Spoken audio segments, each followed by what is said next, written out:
जय हिंद। तो दोस्तों, क्या आपको पता है कि हमारे मूल संविधान में कितनी अनुसूचियां थीं? वर्तमान में कितनी अनुसूचियां हैं और कौन सी अनुसूची कब जोड़ी गई थी, किस एक्ट के तहत जोड़ी गई थी, कौन सा संशोधन हुआ था, कौन सी अनुसूची किसके लिए है, ग्राम पंचायत के लिए कौन सी अनुसूची है, किसमें अनुसूची में शपथ की बात की गई है। तो अध्ययन 4 शुरू करते हैं, जो संविधान की अनुसूचियां और भाग से संबंधित है। तो सबसे पहले हम जो देखेंगे वो हम देखेंगे सामान्य जानकारी। सामान्य जानकारी में देखो क्या है। जब हमारा संविधान लागू हुआ था 26 जनवरी 1950 को, तब इसमें ना 8 अनुसूचियां थी मूल संविधान में। कितनी? 8 अनुसूचियां। अभी जो वर्तमान में अनुसूचियां हैं उनकी संख्या है 12। कितनी? 12। ये यूपी पुलिस में क्वेश्चंस भी पूछा है कि वर्तमान में अनुसूचियों की संख्या कितनी है, तो वो है 12। 4 अनुसूचियां बाद में जोड़ी गई थी, जो कि हैं 9, 10, 11 और 12। ये 4 अनुसूचियां बाद में जोड़ी गई थी। ये जो अनुसूचियां हैं तो ये ना हमारे संविधान के अंतिम भाग में दी गई हैं। कहाँ पे? अंतिम भाग में दी गई हैं संविधान के। तो अब आगे बढ़ते हैं। अब हम देखेंगे जो हमारी 12 अनुसूचियां हैं उसमें अनुसूची 1 को देखेंगे। यह है हमारे राज्य और संघ से संबंधित है। हमारे भारत में जितने राज्य हैं, कितने? 28 राज्य और 8 केंद्र शासित प्रदेश हैं अभी, उनकी बात इसमें की गई है। एक चीज़ और जान लीजिएगा, जो हमारा अगर कभी भी हमारा नया राज्य अगर बनता है, ठीक है, अगर नया राज्य हमने एक यहाँ पे बना दिया, तो ये मान के चलिएगा हमको अनुसूची 1 और अनुसूची 4 में संशोधन करना अनिवार्य है। ये करना ही करना होगा हमको। और एक पॉइंट अनुसूची 1 से संबंधित और है, वो है कि हमारा 69 संविधान संशोधन जो है उसके तहत राष्ट्रीय राजधानी क्षेत्र का दर्जा दिया गया था। किसको? दिल्ली को। अब अनुसूची 1 क्लियर हो गई। अब अनुसूची 2 की तरफ बढ़ते हैं, जो कि हमारी है वेतन भत्ते और विशेषाधिकार से संबंधित। तो अनुसूची 2 में वेतन भत्ते की बात की गई है। वेतन भत्ते किसका? इसमें नाम दिए गए हैं कुछ।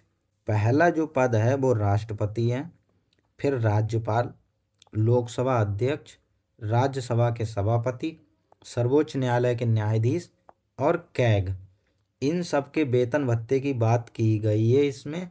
एक चीज़ याद रखना आप, मुख्यमंत्री जो हमारे पीएम हैं और जो हमारे सीएम हैं और अन्य मंत्री, अगर कोई अन्य और मंत्री हैं, उनके वेतन भत्ते की बात अनुसूची 2 में नहीं की गई है। ये आप याद रखना। इसके बाद में इसमें एक पॉइंट और याद रखना, ये उपराष्ट्रपति जी को जो वेतन मिलता है वो मिलता है हमारा राज्यसभा के सभापति के रूप में। सभापति के रूप में वो कार्य करते हैं, उन्हीं के रूप में उन्हें वेतन मिलता है। आई होप आपको अनुसूची 1 और 2 अब क्लियर होगी। तो अब अनुसूची 3 की तरफ बढ़ते हैं। तो हमारी जो अनुसूची 3 है वो है शपथ से रिलेटेड। किससे? ओथ से, शपथ। इसमें शपथ दिलाने की बात की गई है। शपथ लेते हैं कौन कौन? तो संघ और राज्य के मंत्री, चुनाव उम्मीदवार, सांसद, विधायक, सुप्रीम कोर्ट और हाई कोर्ट के जज और कैग, इनको शपथ दिलाई जाती है। किसके? अनुसूची 3 के तहत। अब इसमें एक ट्रैप आता है, वो आप याद रखिएगा। राष्ट्रपति, उपराष्ट्रपति और राज्यपाल। राष्ट्रपति को जो शपथ दिलाई जाती है वो आर्टिकल 60 के तहत दिलाई जाती है। उपराष्ट्रपति जी को जो शपथ दिलाई जाती है वो 69 के तहत दिलाई जाती है आर्टिकल। और राज्यपाल को जो शपथ दिलाई जाती है वो दिलाई जाती है आपको 159 के तहत, यानी कि 159 के तहत शपथ दिलाई जाती है। अनुसूची 3 में इनका उल्लेख नहीं है। यहाँ से एनटीपीसी में भी क्वेश्चंस बना है, यहाँ से एसएससी सीजीएल में भी क्वेश्चन बना है। ये चीज़ आप ध्यान रखिएगा। अनुच्छेद के तहत दिलाई जाती है इनको शपथ, ना कि अनुसूची 3 के तहत। अब अनुसूची 4 देखते हैं। जो अनुसूची 4 है वो राज्यसभा में स्थानों के आवंटन की बात करती है। किसके? राज्यों के और यूटीज के। ठीक है, तो इसमें जो हमारे राज्य हैं उनका राज्यसभा में स्थानों का आवंटन, और यूटीज में 3 यूटीज की बात की गई है, जिसमें दिल्ली है, पुद्दुचेरी है और जम्मू कश्मीर है। इन 3 सीटों के आवंटन की बात की गई है किसमें? यूटीज में। इसमें हमने यहाँ पे ना ट्रिक दे दी है आपको, और आप ये ट्रिक याद कर सकते हैं। जैसे मैंने अनुसूची 3 से रिलेटेड दे दिए यहाँ पे, वो है शपथ। अगर शपथ है अनुसूची 3 में, तो अनुसूची 4 में क्या है? राज्यसभा। इतना आप याद रखो, आपको याद हो जाएगा। एक पॉइंट और देख लेना, जो सीटों का आवंटन किया गया है ना, वो 1971 की, कितने की? 1971 की जनसंख्या के आधार पर किया गया है। अब आगे बढ़ते हैं। अब अनुसूची 5 और 6 देखते हैं। तो जो अनुसूची 5 हमारी है वो अनुसूचित क्षेत्र प्रशासन से संबंधित है। इसका मतलब ये हो गया कि जो अनुसूची 5 के तहत जो क्षेत्र हैं उसमें प्रशासन, यानी कि प्रशासन और नियंत्रण का जो अधिकार है वो किसके पास है? वो है राज्यपाल जी के पास।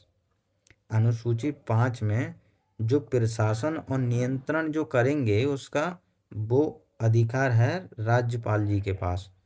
एक चीज याद रखना इसमें, वो है प्रशासन तो राज्यपाल जी करेंगे, लेकिन कौन सा क्षेत्र हमारा अनुसूचित क्षेत्र घोषित किया जाएगा, इसके लिए ना राष्ट्रपति जी हैं।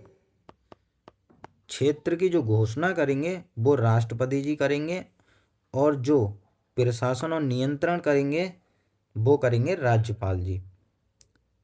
यहाँ से क्वेश्चंस पूछता है, इसलिए मैंने ये आपको बता दिया। अब अनुसूची 6 देखते हैं, जो कि हमारी पूर्वोत्तर जनजातीय प्रशासन से संबंधित है। इसमें ना 4 राज्य आते हैं।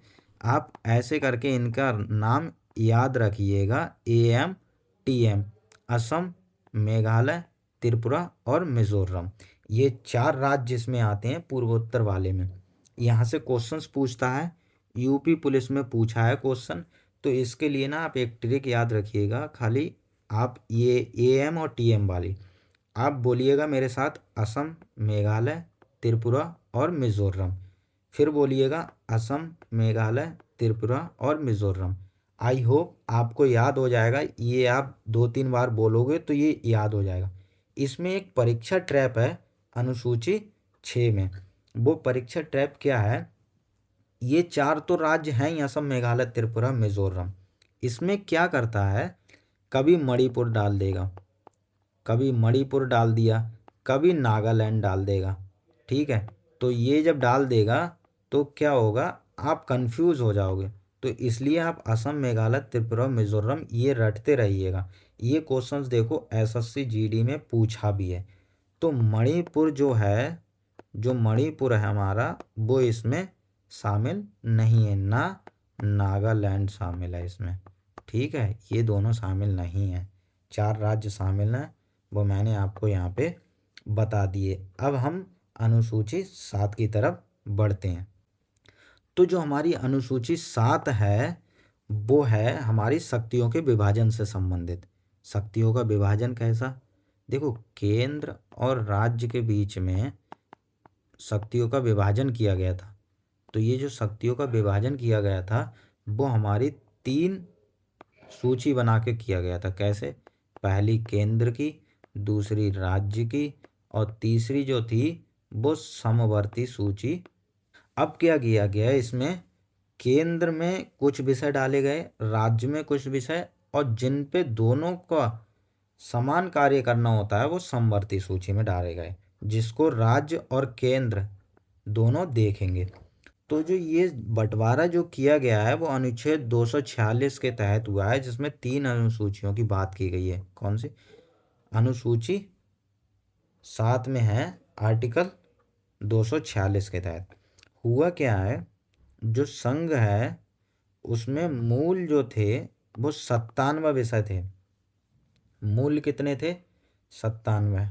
वर्तमान में कितने हैं?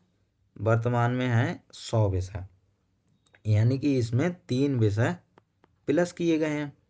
अब जो विषय हैं ये कौन कौन से विषय देखेगा केंद्र संघ वाली सूची में? तो ये रक्षा से संबंधित हैं, विदेशी मामले हैं, रेलवे हैं, बैंकिंग है, जनगणना है और आयकर। ये सब विषय कौन देखेगा? केंद्र देखेगा। ओके। उसके बाद में आता है राज्य सूची।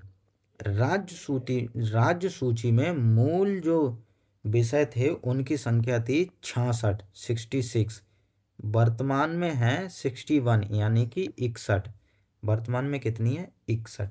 इसमें से 5 विषय माइनस किए गए, और ये जो 5 विषय माइनस किए गए ये डाल दिए गए तुम्हारी समवर्ती सूची में। मैंने यहाँ पे दे दिया है कि 5 विषय जो समवर्ती सूची में डाले थे 42वें संविधान संशोधन 1976 के तहत डाले गए। और ये 5 विषय कौन कौन से हैं तुम्हारे? वो हैं शिक्षा, वन, नापतोल, वन्य जीव संरक्षण और न्याय प्रशासन। ये किस में डाल दिए गए? 5 विषय समवर्ती सूची में डाल दिए गए। यूपीएसआई 2021 में क्वेश्चंस भी पूछा है, आप ये देखिएगा। तो जो राज्य जब कानून बनाएगा तो वो है तुम्हारा पुलिस, सार्वजनिक स्वास्थ्य, कृषि, जल, स्थानीय शासन। इस पे कानून कौन बनाएगा? वो राज्य बनाएगा। अब हम देखते हैं समवर्ती सूची की जब हम बात करते हैं, समवर्ती सूची की जब हम बात करते हैं तो उसमें ना मूल थे 47। जब 47 में हमने 5 प्लस कर दिए तो ये हो गए 52, और वो 5 कहाँ से डाले गए थे? राज्य सूची से। तो समवर्ती सूची में कुछ विषय हैं तो वो हम देख लेते हैं, जिसमें शिक्षा, वन, विवाह एवं तलाक, आर्थिक नियोजन, बिजली, ये सब किस में है? ये सब समवर्ती सूची का विषय है। इस पे क्या होगा? जैसे मान के चलिएगा शिक्षा के लिए अगर कंट्रीब्यूट किया केंद्र ने तो राज्य भी करेगा भाई। अगर शिक्षा फ्री करेगी केंद्र तो राज्य भी करेगी। ये सब इसमें दिया गया है। बिजली हो गया, बिजली के लिए प्लांट लगा तो उसमें अगर केंद्र की भागीदारी है तो राज्य की भी भागीदारी होगी उसमें। अब परसेंटेज जो है वो खुद डिसाइड करेंगे उस टाइम पे कि इतने परसेंट जो है वो केंद्र देगा और इतने परसेंट है वो राज्य देगा। अब जो भी ये अपने आप डिसाइड कर लें कितने परसेंट होगा। आई होप आपको अनुसूची 7 क्लियर होगी। अब अनुसूची 8 के तहत बढ़ते हैं। हमारी जो अनुसूची 8 है वो है भाषाएं प्राप्त मान्यता से संबंधित। अब आप ऐसे देखिएगा, जो हमारा मूल संविधान था उसमें थी 14 भाषाएं और वर्तमान में है 22 भाषाएं, यानी कि हमारी 8 भाषा जो हैं वो ऐड की गई हैं। तो जो 8 भाषा ऐड की गई हैं वो किस संशोधन के तहत ऐड की गई हैं? कौन सी भाषाएं ऐड की गई हैं? क्या कभी उनसे प्रश्न पूछा है? ये देखते हैं। तो जो हमारी पहली भाषा ऐड की गई थी 21वां संविधान संशोधन के तहत ऐड की गई थी, जिसका नाम था सिंधी। 73वें संविधान संशोधन 1992 में ऐड की गई थी 3 भाषाएं। आप नमक याद रखिएगा, जिसमें नेपाल, दूसरा मणिपुरी और तीसरी कोंकणी, ये 3 भाषाएं ऐड की गई थी 1971 के तहत। आप यह सूत्र याद रखिएगा, फॉर्मूला है ये। जो संशोधन हुआ था 1992-2003 के तहत, उसमें 4 भाषाएं ऐड की गई थी। वो जो 4 भाषाएं हैं वो तुम्हारी हैं बोडो, डोगरी, मैथिली और संथाली। ये 4 भाषाएं ऐड की गई थी। यहाँ पे मैंने सूत्र दे दिया है, ये भी आप ध्यान रखिएगा। अब मैंने ना एक यहाँ पे एक रेड टैब डाला है मैंने यहाँ पे, परीक्षा ट्रैप है ये, रेड बना के डाला है बॉक्स। इसमें क्या है, अंग्रेजी भाषा और भोजपुरी भाषा इसमें ऐड नहीं है। किसमें? 22 जो भाषाएं हैं इसमें अंग्रेजी ऐड नहीं है और भोजपुरी ऐड नहीं है, ये ऐड नहीं है इसमें। आई होप आपको क्लियर हो गया होगा। अब आप ऐसे देखिएगा, ये जो कितनी इम्पोर्टेंट है अनुसूची। देखो, रेलवे ने क्वेश्चंस पूछा है, एसएससी एमटीएस ने भी क्वेश्चन पूछा है, यूपी पुलिस ने भी क्वेश्चन पूछा है। तो क्वेश्चंस बना है, आप बस पढ़िएगा, याद रखिएगा, बहुत मज़ा आएगा। तो जो अनुसूची 9 है वो हमारी है भूमि सुधार से संबंधित। यह प्रथम संविधान संशोधन के तहत जोड़ी गई थी अनुसूची 9, क्योंकि वो तो 8 जो हमने पढ़ी वो मूल संविधान में थी ही हमारे। प्रथम संविधान संशोधन के तहत जोड़ी गई थी। यहाँ से लेखपाल में क्वेश्चंस भी पूछा है। इसमें सुप्रीम कोर्ट ने एक निर्णय दिया था, वो ये था कि अनुसूची 9 में अगर कोई भी अनुसूची 9 में विषय डालता है तो उसकी न्यायिक समीक्षा की जा सकती है। पहले क्या था, आपने कोई कानून बनाया जिसमें आपका फायदा होता हो, आपने उठा के अनुसूची 9 में डाल दिया तो उसकी न्यायिक समीक्षा नहीं होती थी। लेकिन अब ये 2007 में सुप्रीम कोर्ट ने आदेश दिया था कि 24 अप्रैल, ठीक है, 24 अप्रैल 1973 के बाद अगर कोई विषय अनुसूची 9 में डाला गया है तो उसकी न्यायिक समीक्षा की जा सकती है। ये किसने कहा था? ये सुप्रीम कोर्ट ने अपने निर्णय में कहा था। अनुसूची 10 देखते हैं, जो कि है दल बदल विरोधी कानून से संबंधित। इसमें बस 2 चीज़ याद रखना है, कब जोड़ी गई, 52वें संविधान संशोधन 1985 के तहत। और इसमें जो निर्णय लेता है ना अनुसूची देखो, दल बदल से क्लियर है कि इसमें ना कोई दल बदल नहीं सकता, उसके रिगार्डिंग इसमें बात की गई है। और इसमें ना जो निर्णय लेगा अंतिम निर्णय, तो वो हमारे सदन के पीठासीन अधिकारी होंगे जो अध्यक्ष या सभापति होते हैं। तो अनुसूची 11 और जो 12 अनुसूची हैं वो हमारी अनुसूची 11 पंचायती राज से संबंधित है, अनुसूची 12 नगर पालिका। ये अनुसूची जो 11 है आप इसको मार्क कर लीजिएगा, यहाँ से क्वेश्चंस पूछता है। यूपीएसआई जो अभी पेपर हुआ था इसमें क्वेश्चंस पूछा है। इसमें देखो क्या है, अनुसूची जो 11 है वो 73वें संविधान संशोधन के तहत जोड़ी गई थी। कब? 1992 में जो 73वां संविधान संशोधन हुआ था उसके तहत जोड़ी गई थी। ये जो आर्टिकल है ना पंचायत से संबंधित, ये है आपका 243(6), ये याद रखिएगा। ये देखो, यूपी पुलिस में 2024 में भी क्वेश्चन पूछा है। जो 11 अनुसूची है इसमें 29 विषय की बात की गई है, ये याद रखना। जो अनुसूची 12 है वो 74वें संविधान संशोधन 1992 के तहत जोड़ी गई है। ये जो अनुच्छेद है ना नगर पालिका से संबंधित, ये हमारा है 243(ब), ये याद रखना। और इसमें जो हैं वो 18 विषय दिए गए हैं। कितने? 18 विषय, ये आप याद रखना। आई होप यहाँ पे अनुसूचियाँ ख़त्म होती हैं और सारे आपके जो डाउट्स थे वो क्लियर हो गए होंगे। इसका जो नेक्स्ट पार्ट आएगा वो आएगा भाग से संबंधित। जो हमारे मूल संविधान में 22 भाग थे और अभी 25 हो गए हैं, वो सब हम देखेंगे अगले नेक्स्ट पार्ट में। मिलते हैं अगली वीडियो में। जय हिंद।